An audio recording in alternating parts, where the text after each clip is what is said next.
Hello बच्चों, नमस्कार। स्वागत है आपका पैरामेडिकल कैरियर पॉइंट के यूट्यूब चैनल पर।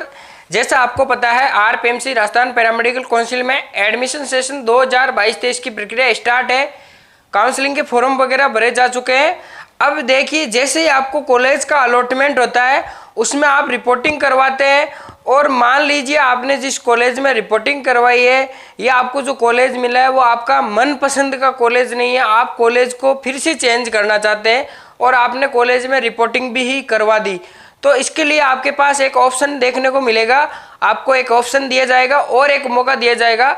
वो ऑप्शन रहेगा आपके अपवर्ड मूवमेंट के रूप में। अब ये अपवर्ड मूवमेंट होता क्या है, इसके बारे में हम इस वीडियो में डिटेल से चर्चा करने वाले हैं। तो अभी से वीडियो को लाइक कर दीजिएगा। चैनल पर पहली बार विजिट कर रहे हैं तो चैनल को सब्सक्राइब करके नोटिफिकेशन बेल को दबा के ऑल पे क्लिक कर लीजिएगा, जिससे ऐसी ही पैरामेडिकल इंफॉर्मेटिव वीडियो आपको सबसे पहले देखने को मिल सके।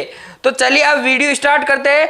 सबसे पहले हम बात करेंगे उस अपवर्ड मूवमेंट के बारे में कि ये प्रोसेस होती किस प्रकार से है और इसमें हमें किस प्रकार से ऑप्शन मिलता है। देखिए, अपवर्ड मूवमेंट के अंदर वही स्टूडेंट सबसे पहले तो एलिजिबल होंगे जिन भी स्टूडेंट को कॉलेज का अलॉटमेंट होता है और उस कॉलेज में वो रिपोर्टिंग कर देते हैं, मतलब सभी डॉक्यूमेंट्स के साथ में अपनी रिपोर्टिंग प्रस्तुत कर देते हैं वहाँ, तो उन्हीं के लिए अपवर्ड मूवमेंट का ऑप्शन ओपन होता है। सबसे पहले तो ये, अब देखिए यहाँ पे ऑफिशियली मैं आपको बता रहा हूँ, यहाँ पे देख सकते हैं ये दे रखा है अपवर्ड मूवमेंट। ठीक है, अपवर्ड मूवमेंट जिन अभ्यर्थी को प्रथम ऑनलाइन काउंसलिंग एवं द्वितीय ऑनलाइन काउंसलिंग में सीट आवंटन हो चुकी है तथा उनके द्वारा संबंधित, सबसे पहले अपवर्ड मूवमेंट फर्स्ट और सेकंड राउंड की दोनों राउंड की काउंसलिंग के लिए होगा। थर्ड राउंड के लिए ये नहीं होता है, नहीं होगा। इस बात का विशेष रूप से ध्यान रखें। यहाँ पे दे रखा है प्रथम और द्वितीय ऑनलाइन काउंसलिंग में जिन भी स्टूडेंट को सीट मतलब अलॉटमेंट लेटर जारी हो चुका है, कॉलेज जिनको आवंटित हो चुकी है और जो कॉलेज आवंटित होता है उसमें रिपोर्टिंग व ज्वाइनिंग भी कर ली गई है। जो स्टूडेंट जिनको कॉलेज का अलॉटमेंट होगा वो उस कॉलेज में रिपोर्टिंग ज्वाइनिंग कर लेते हैं, वे अभ्यर्थी अपवर्ड मूवमेंट हेतु पात्र होंगे। जैसा मैंने अभी आपको बताया है, जिन स्टूडेंट को कॉलेज का अलॉटमेंट हो जाएगा और उस कॉलेज में उन्होंने अपनी रिपोर्टिंग डॉक्यूमेंट्स के साथ में प्रस्तुत कर दी है, ज्वाइनिंग कर ली है, उन्हीं के लिए अपवर्ड मूवमेंट का ऑप्शन ओपन होता है। ये आपके कॉलेज जो कॉलेज आपको मिला है वो चेंज करने का एक ऑप्शन होता है, ठीक है, जो अपवर्ड मूवमेंट के रूप में होता है। ठीक है, अब यहाँ पे प्रक्रिया बता रखी है, इसकी प्रक्रिया क्या रहने वाली है, तो ध्यान से वीडियो को आप जरूर देखिएगा। अपवर्ड मूवमेंट केवल रिक्त रही सीटों पर ही किया जाएगा। अब अपवर्ड मूवमेंट देखिए, जैसे आपने जो कॉलेज फिल किए वो कॉलेज आपको मिल जाता है। अब आप कॉलेज चेंज करना चाहते हैं, अभी आगे मैं प्रक्रिया बताने वाला हूँ। तो चेंज करने वाली, अगर आप मान लीजिए आपके कॉलेज चेंज होना है तो उन कॉलेज में अपवर्ड मूवमेंट के लिए सीट वैकेंट होनी चाहिए उस कॉलेज में, तभी आपको वो कॉलेज का आवंटन होगा। अपवर्ड मूवमेंट में अभ्यर्थी प्रथम काउंसलिंग द्वितीय काउंसलिंग के आवेदन के दौरान भरी गई आवंटित महाविद्यालय संस्थान एवं पाठ्यक्रम के समुच्चय कॉम्बिनेशन के विकल्प से उच्चतर वरीयता के विकल्प के रूप भरी गई रिक्त यदि कोई हो तो सीटों पर प्रवेश लेना चाहते हैं तो वे प्रथम ऑनलाइन एवं द्वितीय ऑनलाइन काउंसलिंग के उपरांत अपवर्ड मूवमेंट का विकल्प भर सकते हैं। अर्थात उदाहरणतः यदि किसी अभ्यर्थी को उनके विकल्पों के अनुसार 5वीं वरीयता के विकल्प की सीट आवंटित हुई है तो वे अपवर्ड मूवमेंट माध्यम से विकल्प वरीयता क्रम में 1 से 4 तक की सीटों पर रिक्त होने की अवस्था में नवीन आवंटन हेतु पात्र होंगे। ऐसे अभ्यर्थी अपवर्ड मूवमेंट यस या नो का विकल्प भर सकेंगे। अब देखिए, इतनी जो मैंने आपको अभी लाइनें ये पढ़ी के सुनाई है, इनका क्या मतलब है, ये अपवर्ड मूवमेंट की प्रक्रिया दे रखी है।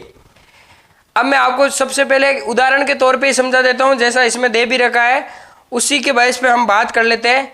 मान लीजिए आपको जो कॉलेज का आवंटन हुआ है, जैसे फर्स्ट राउंड की काउंसलिंग का जो अलॉटमेंट होगा 28 अप्रैल को, मान लीजिए उसमें आपने 10 कॉलेजें फील कर रखी है। आपने कितनी कॉलेज फील की, 10 की, 20 की। मान लीजिए आपको 10 नंबर की कॉलेज का आवंटन हो गया, आपने 10 नंबर की कोई ए नाम की आपने कॉलेज फील की थी और उस कॉलेज का आपको आवंटन हो गया है प्रथम राउंड की काउंसलिंग के अंदर।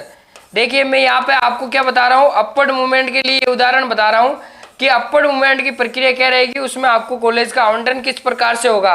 अब आपको 10 नंबर की कॉलेज का आवंटन हो चुका है प्रथम राउंड की काउंसलिंग में और अब आप उस कॉलेज में रिपोर्टिंग नहीं करना चाहते, मतलब कॉलेज चेंज करना चाहते हैं, तो सबसे पहले तो आपको इस कॉलेज के अंदर सभी डॉक्यूमेंट्स के साथ में अपनी उपस्थिति रिपोर्टिंग प्रस्तुत करनी है, उस कॉलेज को ज्वाइन कर लेना है, तभी आप अपवर्ड मूवमेंट लगा सकते हैं। अब इसके ऊपर 10 से ऊपर जितनी भी कॉलेज हैं, 10 से मतलब कि 1 से लेके 9 तक जितनी भी कॉलेज हैं, मान लीजिए बी नाम की कोई कॉलेज है, सी नाम की है, डी नाम की, जितनी भी कॉलेज है, ये 9 तरह की जो भी कॉलेज है आपके, जितनी भी 1 से 9 तक है, क्योंकि 10 का तो आपको आवंटन हो चुका है, 10 नंबर की का। अब 1 से 9 तक जितनी भी कॉलेज है, अब आप अपवर्ड ज्वाइनिंग आपने 10 नंबर वाली कॉलेज में कर लिए, अब आप अपवर्ड मूवमेंट लगा रहे हैं, यस या नो के विकल्प के रूप में, यस के रूप में आपने अपवर्ड मूवमेंट लगा दिया है। ठीक है, तो अपवर्ड मूवमेंट के अंदर जो ये 9 कॉलेज आपके दे रखी है 1 से 9 तक, उसमें आपको कोई सी भी कॉलेज का आवंटन हो सकता है। इस बात का विशेष रूप से ध्यान रखें, ये नहीं कि मैंने अपवर्ड मूवमेंट लगाया है तो मेरे को 8 नंबर की कॉलेज मिलेगी या 9 नंबर की मिलेगी या 5 नंबर की, ऐसा नहीं है बिल्कुल भी। आपको 1 से 9 तक अगर आप अपवर्ड मूवमेंट लगाते हैं तो ये जो 1 से 9 तक जो भी कॉलेज है, इसमें कोई सी भी कॉलेज आपको आवंटित हो जाएगी। आप अपनी उसमें देख लेवे लिस्ट में कि मैंने 1 से 9 तक कौन सी कॉलेजें लगा रखी है, उसमें से आपको कोई सी भी कॉलेज का आवंटन हो सकता है। इस बात का विशेष रूप से ध्यान रखें अगर आप अपवर्ड मूवमेंट लगाते हैं तो। ठीक है, नो करते हैं तो आपके जो कॉलेज है उसमें आपने रिपोर्टिंग वगैरह कर दी है, वही आपके लिए कॉलेज रहने वाला है। बाकी अब कई स्टूडेंट का कन्फ्यूजन रहेगा कि सर मान लीजिए मैंने अपवर्ड मूवमेंट लगा दिया लेकिन मेरे को अपवर्ड मूवमेंट में कोई कॉलेज नहीं मिला, तो जो मेरे को 10 नंबर की पहले से कॉलेज मिल रही है, क्या मेरे लिए वो बिल्कुल सेफ है? हाँ, बिल्कुल आपके लिए जो आपको पहले से कॉलेज मिल रखी है वो आपके लिए बिल्कुल सेफ है। उस कॉलेज आपकी कहीं नहीं जाने वाली है वो कॉलेज। मान लीजिए 1 से 9 तक आपको कॉलेज का आवंटन नहीं हुआ अपवर्ड मूवमेंट में, तो जो 10 नंबर की आपके पहले से कॉलेज थी वो बिल्कुल सेफ जोन में। आप ये कॉलेज, इसमें आपकी रिपोर्टिंग वगैरह वैसे ही हो रखी है, ये आपके लिए बिल्कुल सेफ है। अब अपवर्ड मूवमेंट की प्रक्रिया आपके समझ में आ गई होगी। आगे चलते हैं हम नोटिफिकेशन के अंदर। यस या नो के रूप में ये देख सकते हैं, मैंने जो अभी आपको ये उदाहरण के तौर पे जो समझाई है डिटेल, वही इसके अंदर दे रखी है। आगे बात करते हैं इस नोटिफिकेशन के अंदर। अब देखिए, अतः यह विकल्प देने से पूर्व अभ्यर्थी आवेदन के समय भरे गए विकल्पों का ध्यानपूर्वक अध्ययन कर पूर्ण विचार कर ले। किसी अभ्यर्थी द्वारा अपवर्ड मूवमेंट के उपरांत उच्चतर वरीयता के विकल्प में से कोई भी एक विकल्प की सीट आवंटित होने पर पूर्व काउंसलिंग में आवंटित सीट अभ्यर्थी द्वारा किसी प्रकार का कोई दावा क्लेम किसी भी परिस्थिति में स्वीकार नहीं किया जाएगा। हाँ, सबसे बड़ी बात एक ये भी स्टूडेंट के रहती है, मान लीजिए अब आपको अपवर्ड मूवमेंट का आवंटन हो चुका है, जैसे मान लीजिए अपवर्ड मूवमेंट का आवंटन नहीं हुआ तो आपके 10 नंबर की कॉलेज जो आपको पहले से मिल रखी थी, अभी मैंने एग्जाम्पल बताया, वो आपके लिए सेफ है। लेकिन आपको मान लीजिए 1 से 9 तक मैंने जो अभी कॉलेज बताई है, जैसे उसमें आपको अपवर्ड मूवमेंट का आवंटन हो गया, तो जो आपकी पहले से 10 नंबर की कॉलेज है, आवंटन होते ही वो कॉलेज आपके रद्द हो जाएगी। तो 10 नंबर की आपको कॉलेज मिल रखी है, अब आपको 1 से 9 तक रो में जो भी कॉलेज का आवंटन हुआ है उसमें आपको एडमिशन लेना पड़ेगा। अगर आप नहीं लेते तो आपके लिए पहले वाली कॉलेज अब सेफ नहीं है। इस बात का विशेष रूप से ध्यान रखें, क्योंकि इसके रिगार्डिंग आप कोई भी दावा क्लेम प्रस्तुत नहीं कर सकते, क्योंकि आपने अपवर्ड मूवमेंट कराया है। तो अपवर्ड मूवमेंट भी आपको सावधानी पूर्वक सोच समझ के करवाना है। आपको जो कॉलेज का आवंटन हुआ है वो कॉलेज आपको नहीं रखनी है। अब आपको मान लीजिए उच्चतर वरीयता की जो भी आपने कॉलेज भर रखी है उसमें से आपको कोई कॉलेज मिल रही है तो कोई दिक्कत नहीं होनी चाहिए। इस बात का विशेष रूप से ध्यान रखें। ये अपवर्ड मूवमेंट की प्रक्रिया है, इसमें दे रखा है, मतलब पहले की कॉलेज के लिए आप किसी भी प्रकार का क्लेम प्रस्तुत नहीं कर सकते। ये नहीं कि मैंने अपवर्ड मूवमेंट लगा दिया, अपवर्ड मूवमेंट में भी कॉलेज का आवंटन हो गया तो मैं उस कॉलेज में भी एडमिशन ले सकूं, या फिर मेरे को पहले से कॉलेज मिल रखा है उसमें भी एडमिशन, ऐसा नहीं है। अपवर्ड मूवमेंट में कॉलेज मिलते ही जो आपके पहले का आवेदन है, पहले की कॉलेज है, वो ऑटोमेटिक आपके निरस्त हो जाएगा। अब आपको अपवर्ड मूवमेंट वाली कॉलेज में एडमिशन लेना ही पड़ेगा, या फिर आप अपवर्ड मूवमेंट करवाएगा मत।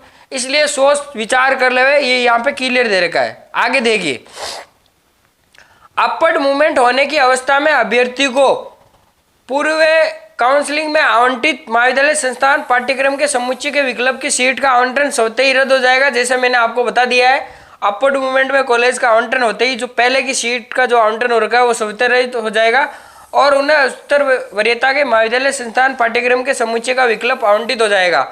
जो आपको न्यू कॉलेज आवंटन होगा वो उच्चतर वरीयता की वो हो जाएगा आवंटित अपवर्ड मूवमेंट में। इस नवीन आवंटन में अभ्यर्थी के मूल दस्तावेज व फीस अपवर्ड मूवमेंट में आवंटित महाविद्यालय संस्थान को पूर्व आवंटित महाविद्यालय संस्थान द्वारा स्वतः ही अंतरित ट्रांसफर कर दी जाएगी। अब देखिए, आपके जो आपको पहले से कॉलेज मिल रखा है और आपने अपवर्ड मूवमेंट करवाया है, तो आप जो जिस कॉलेज में आपने डॉक्यूमेंट्स वगैरह जो आपने जमा करवा रखे वो ऑटोमेटिक अपवर्ड मूवमेंट वाली कॉलेज में स्वतः ही अंतरित ट्रांसफर हो जाएंगे। इस बात का विशेष रूप से ध्यान रखें, आपको वहाँ डॉक्यूमेंट्स ले जाने की जरूरत नहीं पड़ेगी। यदि किसी अभ्यर्थी द्वारा अपवर्ड मूवमेंट के अंतर्गत नवीन आवंटित सीट पर ज्वाइनिंग रिपोर्टिंग नहीं किया जाता है तो उन्हें उनके मूल दस्तावेज पूर्व आवंटित महाविद्यालय संस्थान द्वारा लौटा दिए जाएंगे तथा अभ्यर्थी के द्वारा जमा कराई गई फीस की राशि को संबंधित महाविद्यालय संस्थान द्वारा अभ्यर्थी को न लौटाया जाकर कौंसिल के खाते में जमा कराया जाएगा।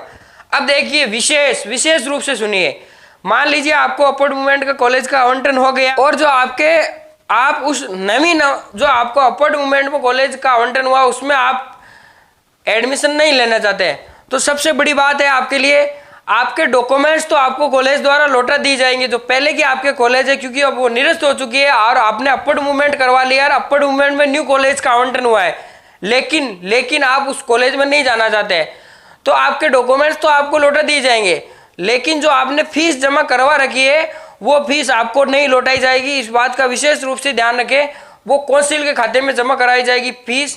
अब इसका यह भी रीजन है, आगे देखिए आप, यदि ऐसे अभ्यर्थी द्वारा मॉपअप राउंड काउंसलिंग में भाग लिए जाकर आवंटित महाविद्यालय संस्थान में ज्वाइनिंग करता है तो कौंसिल द्वारा इस फीस को अभ्यर्थी के ज्वाइनिंग करने के उपरांत नवीन आवंटित महाविद्यालय संस्थान को हस्तांतरित कर दिया जाएगा।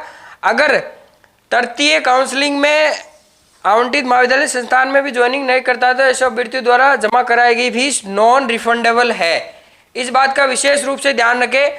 मान लीजिए जो आपकी फीस है कौंसिल के खाते में जमा करवा दी, आपने डॉक्यूमेंट्स ले लिए क्योंकि आपको अपवर्ड मूवमेंट में कॉलेज का आवंटन हुआ था, लेकिन उसके बाद जैसे ही मॉपअप राउंड का आयोजन होगा, थर्ड राउंड का आयोजन होगा, आप उसमें भी मान लीजिए शामिल नहीं होते हैं या फिर आप उसमें शामिल होते हैं, आपको कॉलेज का उसमें भी आवंटन होता है और आप मान लीजिए उस कॉलेज में रिपोर्टिंग नहीं करते हैं, तो जो आपके डॉक्यूमेंट्स तो वैसे ही आपके पास है और जो आपकी फीस कौंसिल के खाते में जमा कराई गई है वो फीस आपको किसी भी दिशा में नहीं लौटाई जाएगी। इस बात का विशेष रूप से ध्यान रखें, जो आपकी फीस है जो आपने पहले से जमा करवा रखी है वो नॉन रिफंडेबल है। इस बात का विशेष रूप से आप ध्यान कर लेवे, क्योंकि अपवर्ड मूवमेंट में आवंटित जो भी आपको कॉलेज होता है उसमें आपको या तो एडमिशन लेना पड़ेगा और एडमिशन नहीं लेते हैं तो पहले से जो आपने फीस जमा करा रखी है कॉलेज के अंदर वो आपको, अगर आप काउंसलिंग के अंदर आगे आने वाली काउंसलिंग में अगर कॉलेज लेते हैं तो ठीक है, वो जमा हो जाएगी फीस के रूप में, नहीं लेते तो जो आपकी फीस है वो नॉन रिफंडेबल है। इस बात का विशेष रूप से ध्यान रखें। अब यहाँ पे देखिए अपवर्ड मूवमेंट हेतु उदाहरण थे, यहाँ पे एग्जाम्पल के लिए भी एक एग्जाम्पल समझा रखा है, बाकी मैंने आपको वैसे डिटेल से समझा भी दिया है। मान लीजिए एक अभ्यर्थी सुरेश नाम का अभ्यर्थी है, प्रथम आवेदन पत्र भरते समय कोर्स विकल्प के वरीयता के अनुसार प्रस्तुत किए थे। उसने के अंदर संस्थान का नाम दिया, उसके अंदर पाठ्यक्रम ए दिया। अब के अंदर ये दूसरी कॉलेज भरी थी मान लीजिए उसने, और इसके अंदर कोर्स दूसरा लिया, मान लीजिए इसमें उसने मान लीजिए उसने ए नाम की कोई कॉलेज ले ली, ठीक है, ये भी ए नाम की है, इसमें उसने कोर्स लिया DRT और इसमें इसने कोर्स लिया DMLT, ठीक है। वापिस यहाँ दूसरी कॉलेज आ रखी है, यहाँ बी नाम की मान लीजिए कॉलेज आ रखी है और यहाँ पे कोर्स वापिस आपके मान लीजिए ये DRT आ गया। इस प्रकार से ये एग्जाम्पल दे रखा है। तो अब आगे चलते हैं, इसमें क्या दे रखा है, प्रथम काउंसलिंग के पश्चात सुरेश को उनके विकल्प 5 के अनुसार ये के पाठ्यक्रम मान लीजिए एवं पाठ्यक्रम बी आवंटित हुआ। ये कॉलेज आवंटित हुई उसको प्रथम राउंड की काउंसलिंग में और ये पाठ्यक्रम का आवंटन हुआ और वह अब अपवर्ड मूवमेंट के लिए योग्य माना जाएगा, क्योंकि आप इस कॉलेज में आपको आवंटन हुआ, ये पाठ्यक्रम आवंटन हुआ और आपने उस कॉलेज में रिपोर्टिंग वगैरह कर दी, तो आप अपवर्ड मूवमेंट के लिए अब पात्र है। ये सुरेश अब पात्र हो चुका है। तो अब आगे देखिए, श्री सुरेश अपवर्ड मूवमेंट के लिए यस कर अपवर्ड मूवमेंट के शामिल होता है तो सुरेश कुमार को उनकी विकल्प 1 से 4 तक वरीयता के अनुसार महाविद्यालय आवंटित किया जाएगा। मैंने जैसे अभी आपको समझाया था सेम एज वही दे रखा है। मान लीजिए सुरेश को जो प्रथम राउंड की काउंसलिंग है उसके अंदर ये कॉलेज और ये कोर्स आवंटित हो चुका है। अब सुरेश ने इस कॉलेज में रिपोर्टिंग वगैरह फीस वगैरह जमा करवा दी है, रिपोर्टिंग भी करवा दी है, तो अब सुरेश के पास अपवर्ड मूवमेंट का ऑप्शन आ गया है कॉलेज चेंज करने के लिए। अब जो ये 4 कॉलेजें दे रखी है, 4 कॉलेज और जो 4 कोर्स दे रखे हैं, अब मान लीजिए सुरेश ने अपवर्ड मूवमेंट में यस किया है, तो अपवर्ड मूवमेंट के अंदर उसको ये 4 कॉलेज और ये कोर्स कोई सा भी मिल सकता है। इस बात की गारंटी नहीं है कि ये मिले और ये कोर्स मिले, यही कॉलेज मिले या यही कोर्स मिले। इनमें चारों में से कोई सा भी कोर्स और कॉलेज उसको मिल सकता है। अब अलग अलग कोर्स लगा रखे हैं, ये सेम कॉलेज है और इसमें देखिए कोर्स अलग अलग है। मान लीजिए आप तो चाह रहे हैं कि मेरे को ये DRT वाला ही मिले और यहाँ पे आपने DMLT लगा रखा है, क्योंकि कॉलेज तो सेम है ए नाम के नाम की, यहाँ पे आपने DMLT लगा रखा है, तो DMLT में भी हो सकता है। इसलिए अपवर्ड मूवमेंट में भी आपको ये सावधानी रखनी है कि अपवर्ड मूवमेंट आप करवा रहे हैं या नहीं। यहाँ ये बात ध्यान रखने योग्य है कि अपवर्ड मूवमेंट के दौरान अभ्यर्थी को रिक्त सीट होने पर आवंटित संस्थान, पाठ्यक्रम अथवा दोनों पूर्व में आवंटित विकल्प भिन्न हो सकते हैं। जैसे कि ऊपर दिए गए उदाहरण में यदि सुरेश कुमार को विकल्प संख्या 3 आवंटित होता है तो महाविद्यालय, संस्थान एवं पाठ्यक्रम दोनों भिन्न होंगे।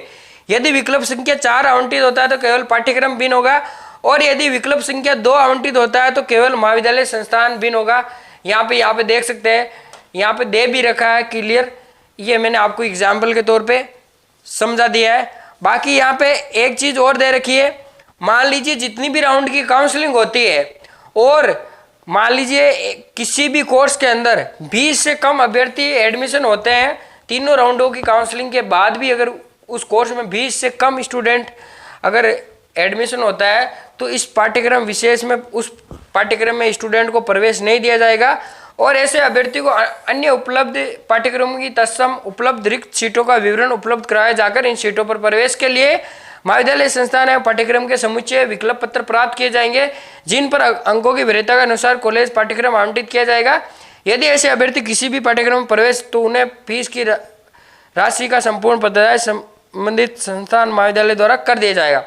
मान लीजिए जितनी भी राउंड की काउंसलिंग होती है और किसी कोर्स के अंदर 20 से कम स्टूडेंट प्रवेश लेते हैं तो उस कोर्स को RPMC नहीं मानेगा, मतलब उस कोर्स में आपको एडमिशन नहीं दिया जाएगा, और उस फीस जो भी उस कोर्स की जो भी फीस वगैरह है वो आपको कॉलेज द्वारा रिफंड कर दी जाएगी। मान लीजिए आप दूसरे कोई कोर्स में सीट खाली है तो आप उसमें एडमिशन ले सकते हैं, ये भी है, उस कोर्स को आपके निरस्त कर दिया जाएगा 20 से अगर कम एडमिशन होते हैं।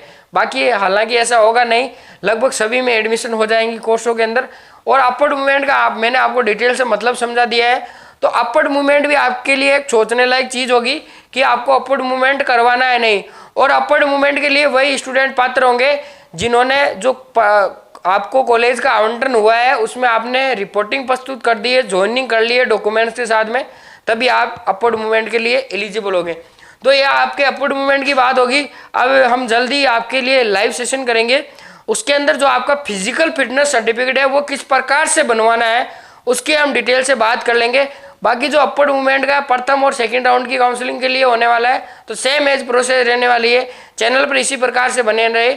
मिलते हैं किसी नेक्स्ट अपडेट के साथ में, तब तक के लिए बाय, धन्यवाद, जय हिंद।